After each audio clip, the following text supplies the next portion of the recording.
Good morning, children. Uh, Welcome to another English class. I am Latika ma'am. Today we will be doing a new poem, The Rock and the Bubble. So it is a poem which is in the form of a story. There is a story inside the poem, and just like any story, there is a moral of the story also.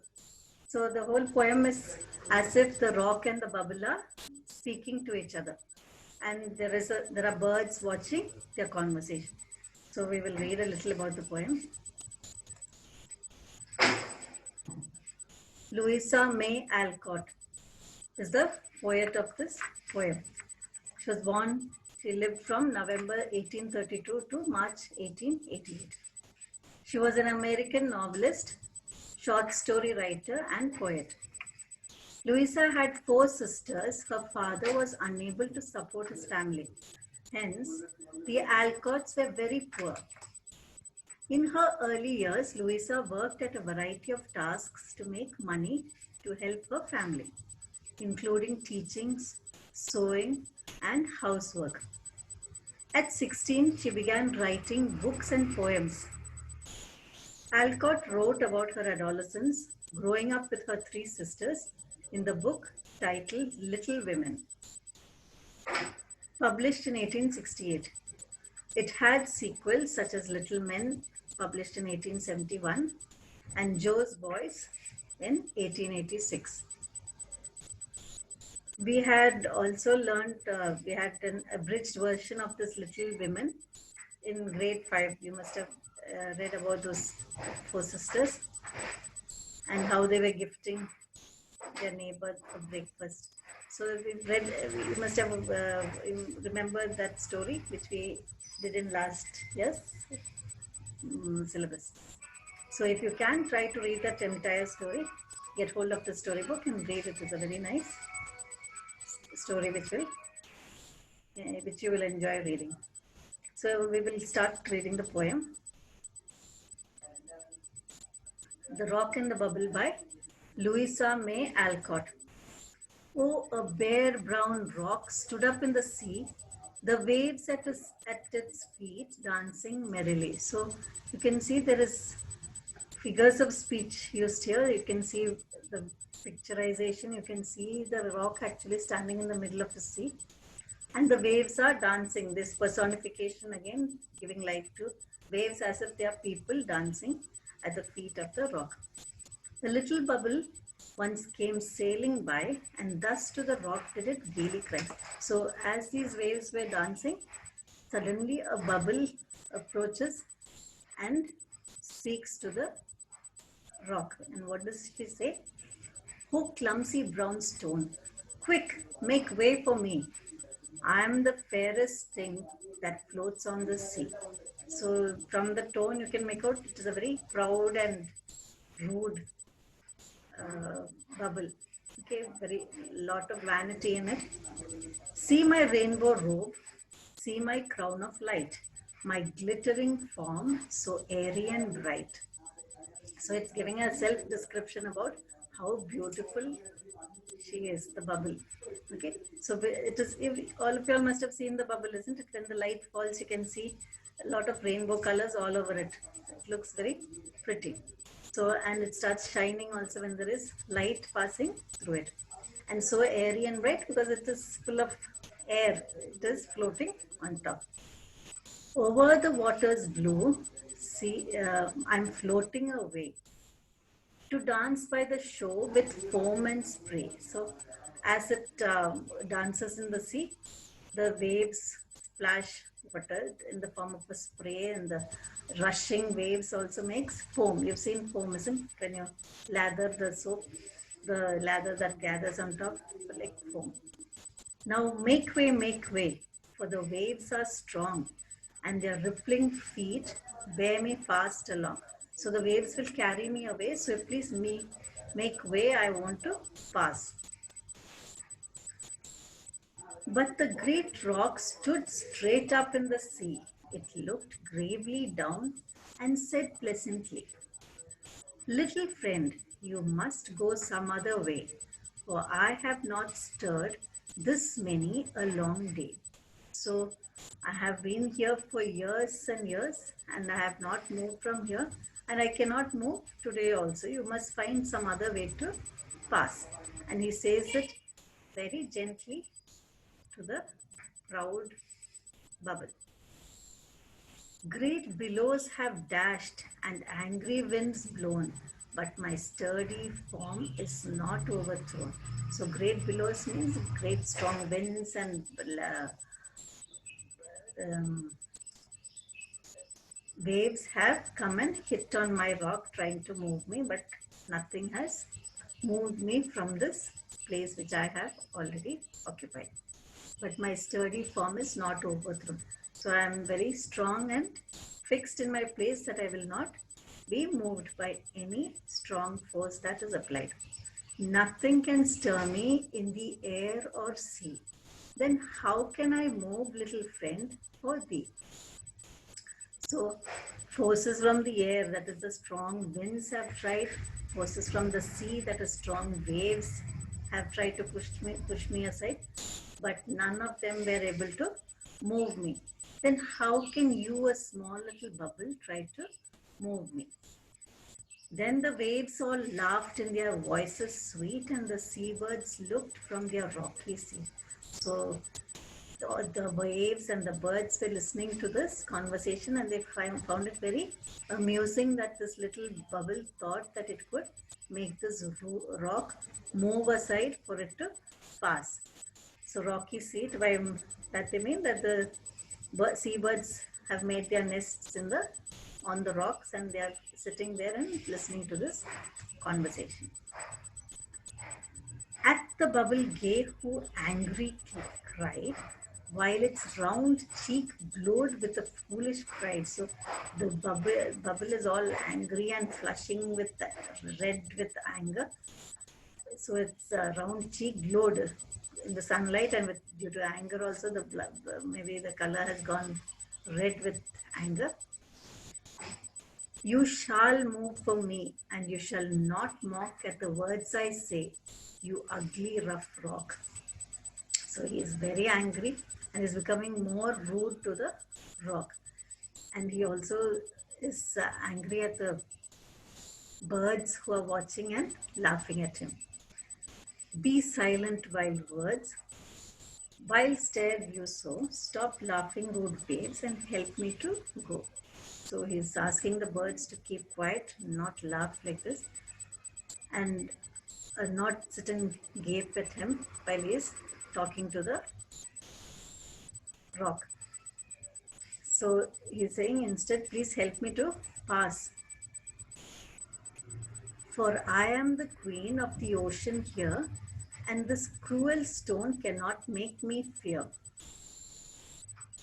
Dancing fiercely up, dashing fiercely up with a scornful word, foolish bubble broke, but rock never stirred.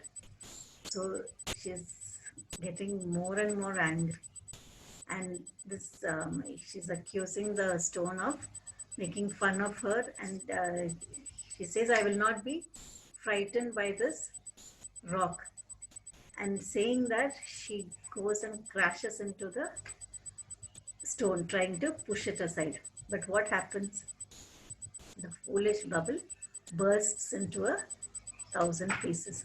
You've seen, isn't it, when the bubble comes and bursts, when the bubble breaks, it again splits into 1,000 pieces. So many pieces, it becomes small pieces and disappears. But nothing happened to the rock. It is as firm and sturdy as it was before. Then said the seabirds sitting in their nests to the little one leaning on their breast. So now, seeing this whole incident which has taken place, the seabirds, the wise birds, are advising or asking, preaching to their little birds, little ones. See, from this episode or from this incident, even you people should learn some lesson. There is a moral in this story which has just happened. Be not like bubble, headstrong, rude and vain. seeking by violence your object to gain. So beautifully it has been phrased by the poet also, so much of meaning in those 4 lines, and so poetically she has put it with a lot of rhyming words also. Okay, vain, gain, all these, and correctly placed also to give the proper meaning. Be, the birds are advising, the elder and wiser birds, older wiser birds are advising the little ones, don't be like the bubble. Headstrong means stubborn and rude and proud, and try to get what you want through violence. Don't be like the Bible, sorry, like the bubble. Don't be, don't try to achieve your goal or anything. Don't try to accomplish it through violence. But be like the rock, steadfast, true and strong, yet cheerful and kind and firm against wrong. So they are advising the young ones to be like the rock. Be strong and steadfast and true. You should, if you believe that something is right, and if it is right, be firm. Don't be swayed by the others, and always be cheerful and kind. You're not going to gain anything by being rude and angry to the other person. Always be calm, firm and cheerful. Be kind also, because the more angry you get, the more obstacles that will come in your way. So, and if you see something being done wrong, be firm to speak up and see that they don't do that wrong thing. Heed, little birdlings, and wiser you will be for the lesson learned today by the sea. So heed means pay attention, mind, follow these instructions or follow this advice. Little birdlings are little birds. You do as I have advised you, and you will be a very much more wiser person, because that is the message you have learned today by the sea, from the sea, whatever episode has taken place in the sea today.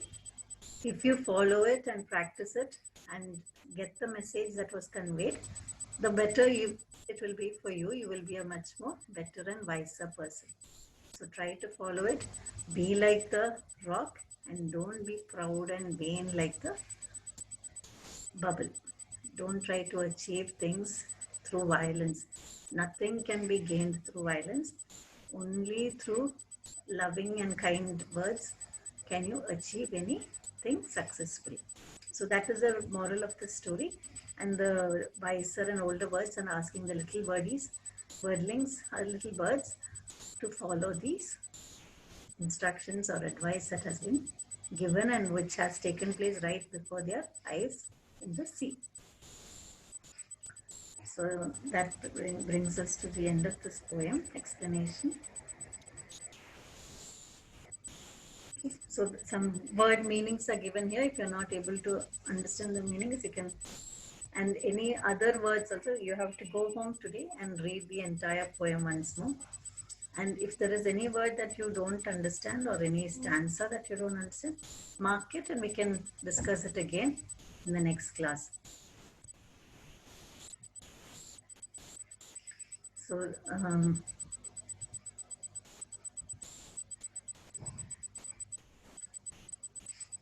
there are some, did you know information? When waves break, they make numerous small bubbles that trap air from the atmosphere into the ocean. In simple words, a bubble is just a trapped pocket of air. So it is nothing but air that has been captured in the form of a bubble. Large bubbles are known for dissolving carbon dioxide, while smaller bubbles deal with nitrogen and oxygen. So bigger the bubble, the more carbon dioxide it has, and smaller ones will be having nitrogen and oxygen. Bubbles generate sound when they form and scatter sound afterwards. Smaller bubbles radiate higher tones. So when they burst also, you can get a small sound comes from that. And the bubbles burst, you say. Bubbles change the color and transparency of the ocean because they scatter light. So when light passes through it, different colors are emitted. So from that also, you can see different types of colors. If the bubble rises to the surface and bursts, they spit tiny liquid droplets that affect cloud and cyclone formation up in the sky.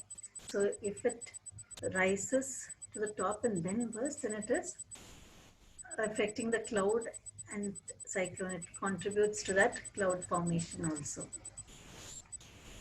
Okay, so now there are some questions based on the text we read, the portion we read. So you can try out these answers. It is all text based. You have to read the whole poem once more and try to answer these questions. They are very simple ones. It is all related to the text. So try to do this in your notebook.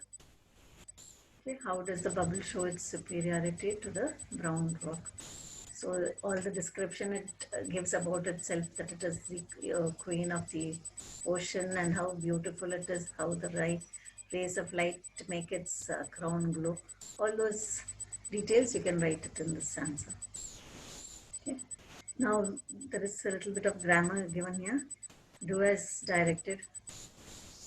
Okay, fill in the blanks with the quantifier. We did these determiners, isn't it? So you can use the determiners and try to do these exercises. Pick out nouns from the given sentence. You must be cheerful and kind yet firm against. Identify the joining word in the sentence. Okay, so everything what we've done, conjunctions, quantifiers, determiners, all are here. So it was a little practice also for you. Chirpy billows have dashed and angry winds blown, but my sturdy form is not overthrown. Pick out the adjectives from the given sentence. We've already done adjectives. So what is an adjective? It's one of the parts of speech that we've already completed. So it describes a noun. So pick it up and write. This was the bubble. Dash was rude. Relative pronoun. We've learned the different types of relative pronouns. Which, that. Okay. So use the correct one and fill in. Then we have fill in the box with words to describe. So describing verbs are called adjectives. Yes. So use any adjective that you can think of to describe a rock and to describe bubbles, which you all must have. Okay, so you can use your own words. You can use words from the poem. Okay, and try to fill out these boxes. There are 4 descriptions for each. 4 for the rock, 4 for the bubble. Pick out or think out different types of describing words which you can use to describe both of these, the rock and the bubble. Now there is a writing part. Write the events narrated in the poem in prose format in 100 to 120 words. Use direct speech wherever indicated in the poem. So wherever there is speaking between the rock and the bubble, you have to quote it as direct speech. Don't put it, change it into indirect speech. The rock had said that, or the rock said that. Don't use that. Whatever the rock is saying, put it within inverted commas. The rock replied, or the rock said. In the same way, whichever dialogue is there for the bubble, keep it as it is within quotes as a direct speech by the bubble. So that is what they want you to write it in the story form. Now I told you the whole poem itself is a story of this rock and the bubble. Only thing, it has been written in a poem form. Now what you can do is write it actually in the form of a story. Wherever dialogues are there of the bubble and the rock, keep it as it is within quotes. Now speaking and listening. Each group will research and find stories about human nature being good against evil or being polite against rude. Okay, so you can, this is some research you can do from the net. You can pick out stories where people have been where people have been polite and um, they have been polite and overcome the rudeness of somebody else when they were trying to be rude. This person has changed and by being polite and trying to overcome that situation, making it a better, more friendly situation by being kind, even though the other person was rude. So you can think of such stories and try to write it down, or we can discuss it once we have our regular classes. So that was a poem. So you can read through this entire poem once again. It is a very uh, simple language is used in the poem and very easy to understand. You can pick out all the descriptive words that are used in this. Okay, these are the adjectives. So read through the poem. If you have any problem answering the questions, mark them out and we can discuss it in the next class. So read it and do the exercises. We can discuss once we meet in the next class. Thank you.